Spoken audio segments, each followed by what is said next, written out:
Good morning बच्चों। आज हम कक्षा 10 पाठ 5 काव्यखंड सूर्यकांत त्रिपाठी निराला को पढ़ेंगे। उनकी 2 कविताएं हमने आज पढ़नी है। नंबर 1 उत्साह और नंबर 2 अट नहीं रही है। पहले हम कविता पढ़ते हैं, फिर हम इसके प्रश्न उत्तर भी पढ़ेंगे। पहली कविता, पहला पद अपनी किताब में देखिए। बादल गरजो घेर घेर, घोर गगन धराधर ओ, ललित ललित काले घुंघराले, बाल कल्पना कैसे पाले, विद्युत छवि उर्मे कवि नवजीवन वाले, व्रज छिपा नूतन कविता, फिर भर दो बादल गरजो। पहली पंक्ति, बादल गरजो घेर घेर, घोर गगन धाराधर ओ। उत्साह जो कविता है वो एक आह्वान गीत है। कवि बादल को संबोधित करते हुए कह रहे हैं कि हे बादल, तुम गरजो, तुम सारे गगन को घेर लो, तुम सारे गगन को यानी सारे आकाश को घेर लो। ललित ललित काले घुंघराले, बाल कल्पना कैसे पाले। हे बादल, बालक के समान सुंदर दिखने वाले काले काले घुंघराले बादल, बच्चों की अनंत कल्पना के कोमल बादल। विद्युत छवि उर्मे कवि नवजीवन वाले, व्रज छिपा नूतन कविता, फिर भर दो बादल गरजो। अपने हृदय में विद्युत रूपी व्रज को छिपाकर नई कविता की रचना कर दो, हे बादल तुम गरजो।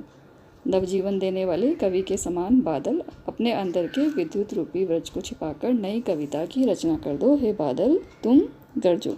इस पद का जो आशय है वो यही है कि कवि बादल का आह्वान करता हुआ कहता है कि वह अपनी गर्जना से दीनहीन, शोषित और निरुत्साहित लोगों में उत्साह का संचार कर दे, जिससे फिर कोई उनके शोषण का साहस न कर सके और शोषित वर्ग युग के नवनिर्माण में अपना योगदान दे सके। अब हम इसी कविता का दूसरा पद पढ़ेंगे। देखिए, विकल विकल उन्मन थे उन्मन, विश्व के निदाद के सकल जन, आए अज्ञात दिशा से अनंत के घन, तप्त धरा जल से फिर शीतल कर दो बादल गरजो। इसका भावार्थ है, बादलों के छूने से पूर्व की दशा का वर्णन करते हुए कवि कहता है कि हे ग्रीष्म ऋतु में सभी लोग गर्मी से अत्यधिक व्याकुल हो रहे हैं, वे बड़े अनमने से थे। विश्व के निधाद के सकल जन, आए अज्ञात दिशा से अनंत के घन, तभी विश्व की गर्मी को दूर करने वाले, व्याकुल लोगों के मनों को शांत करने वाले अनंत बादल अज्ञात दिशा से आ गए। तप्त धरा जल से फिर शीतल कर दो बादल गरजो। कवि प्रार्थना करता हुआ कहता है कि हे बादल, गर्मी के कारण यह धरा यानी पृथ्वी तप रही है, तुम इसे जल की वर्षा करके पुनः शीतल कर दो, हे बादल तुम गरजो। अब हम इस निराला जी की दूसरी कविता पढ़ेंगे। अट नहीं रही है, इसका एक पद है।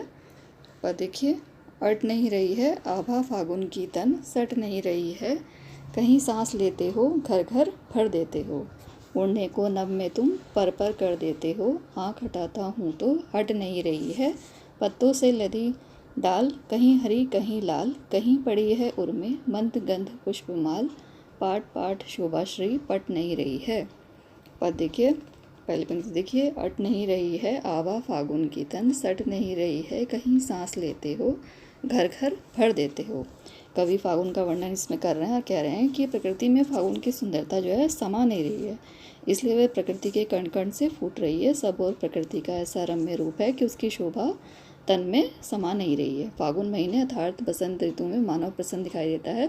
कवि कल्पना करते हुए फागुन को ही संबोधित करता हुआ कहता है कि सब और खिले हुए पुष्पों से जो सुगंध वातावरण में आ रही है, लगता है कि वह तुम्हारी सुगंधित सांस है, जिससे ये सृष्टि रूपी सारा घर जो है भर गया है। उड़ने को नभ में तुम पर कर देते हो, आँख हटाता हूँ तो हट नहीं रही है।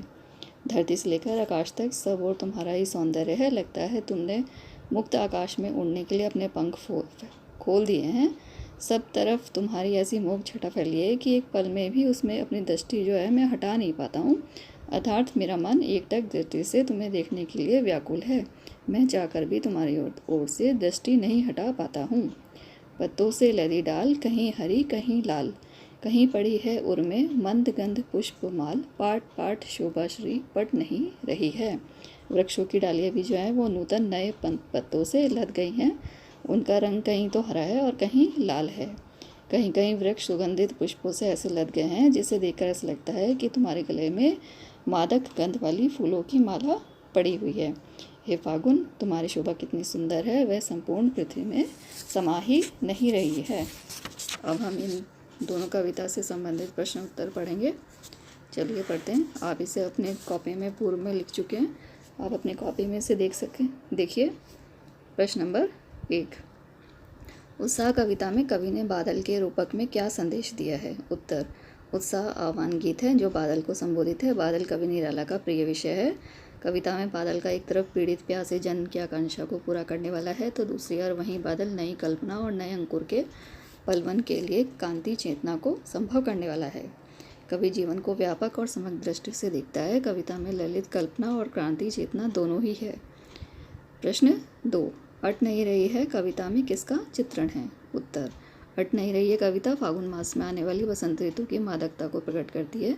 कवि फागुन में वसंत की सर्वव्यापकता सौंदर्य को अनेक संदर्भों में देखता है। प्राकृतिक सौंदर्य के कारण जब व्यक्ति का मन प्रसन्न होता है तो सब और उसी का सौंदर्य और उल्लास दिखाई पड़ता है। सुंदर शब्दों के चयन एवं लय ने कविता को भी फागुन की तरह ही सुंदर और ललित बना दिया है। प्रश्न 3, कवि बादल से फुहार रिमझिम या बरसने के स्थान पर गरजने के लिए कहता है, क्यों? उत्तर, बादल की गर्जना में शोषण, अभाव और विवशता के विध्वंस के लिए विप्लव और क्रांति की चेतना परिलक्षित होती है। निराला जी ने इसलिए बादल के गर्जन को क्रांति के बिंब के रूप में चयनित करते हुए उससे बरसने के स्थान पर गरजने के लिए कहा है, क्योंकि बरसने अर्थात रोने से उसके शोषण, अभाव और विवशता का अंत नहीं होने वाला है। प्रश्न 4, कविता का शीर्षक उत्साह क्यों रखा गया है? उत्तर, उत्साह कविता में ललित कल्पना और क्रांति चेतना दोनों है। क्रांति चेतना के लिए उत्साह आवश्यक है। निराशा के भाव से कभी परिवर्तन संभव नहीं है, केवल उत्साह भाव से यह संभव है। इसलिए कविता का शीर्षक जो है उत्साह रखा गया है। प्रश्न 5, उत्साह कविता में बादल किन किन अर्थों की ओर संकेत करना चाहता है? उत्तर, हिंदी काव्य में अधिकांश कवियों ने वर्षा और बादल के सौंदर्य को विषय बनाकर अत्यंत हृदयहारी कविताएं की हैं। किसी का मन वर्षा की बूंदों के लयात्मक स्वर और रूप में रमा है, तो किसी का मन कारे कजरारे बादलों के रूप और उनसे झड़ती फुहारों के सुखद स्पर्श, मयूरों की केका और पपीहे की टेर के साथ नाचा है, तो किसी के मन को पृथ्वी की हरी साड़ी ही लुभा गई है। किंतु निराला का मन वर्षा और बादल के इस सौंदर्य में नहीं रमा है। उन्हें तो शोषकों के मन को दहलाने वाली बादलों की गर्जना ही लुभाती है। वे चाहते हैं कि नवजीवन की प्रेरणा देने वाले वर्षा के विद्युत की छवि और शोषकों का दलन करने वाला वज्र रूप लोगों के मन में समाकर उन्हें नवजीवन के उदय के लिए प्रेरित करे। प्रश्न 6, कवि की आँख फागुन की सुंदरता से क्यों नहीं हट रही है? उत्तर, फागुन का दृश्य इतना सुंदर है कि वृक्षों की डालियां पत्तों से लदी हुई है, वे कहीं हरी और कहीं लाल दिखाई देती हैं। फागुन की मादकता में सुगंधित पुष्पों से लदे वृक्ष ऐसे लग रहे हैं मानो फागुन ने अपने गले में सुंदर सुगंध वाले पुष्पों की माला पहन रखी है। चारों ओर व्याप्त सुंदरता को कवि अपने मन में समा नहीं पा रहा है। इसी कारण कवि की आँख फागुन की सुंदरता से हटती नहीं है। प्रश्न 7, प्रस्तुत कविता में कवि ने प्रकृति की व्यापकता का वर्णन किन रूपों में किया है? उत्तर, कवि ने प्रकृति की व्यापकता का वर्णन पत्तों से लदी डाल, कहीं हरी कहीं लाल, कहीं पड़ी है उर्मे, मंद गंध, पुष्पमाल आदि रूपों में किया है। प्रश्न 8, फागुन में ऐसा क्या होता है जो बाकी ऋतुओं से भिन्न होता है? उत्तर, फागुन में मौसम ना अधिक ठंडा होता है ना अधिक गर्म। खेतों में फसल पककर तैयार हो जाती है। फागुन में ही रंग और उल्लास का त्यौहार होली आता है। टेसू के फूल खिल उठते हैं। ग्रामों में विशेष उत्साह देखने को मिलता है। अन्य ऋतुएं या शीत या गर्मी में व्यतीत होती हैं, किंतु फागुन का महीना इन सबसे अलग है। प्रश्न 9, निम्नांकित काव्य पंक्तियों का भाव स्पष्ट कीजिए और कवि का नाम भी बताइए। पंक्तियाँ हैं, अट नहीं रही है आभा फागुन की तन सट नहीं रही है। उत्तर, इन पंक्तियों में कवि फागुन मास में प्रकृति के अनन्य सौंदर्य का वर्णन करता हुआ कहता है कि इस समय प्रकृति की शोभा ऐसी है, अर्थात इतनी अधिक है कि वह भूमंडल में समा नहीं पा रही है। इस कारण वह सर्वत्र बिखरी पड़ी है।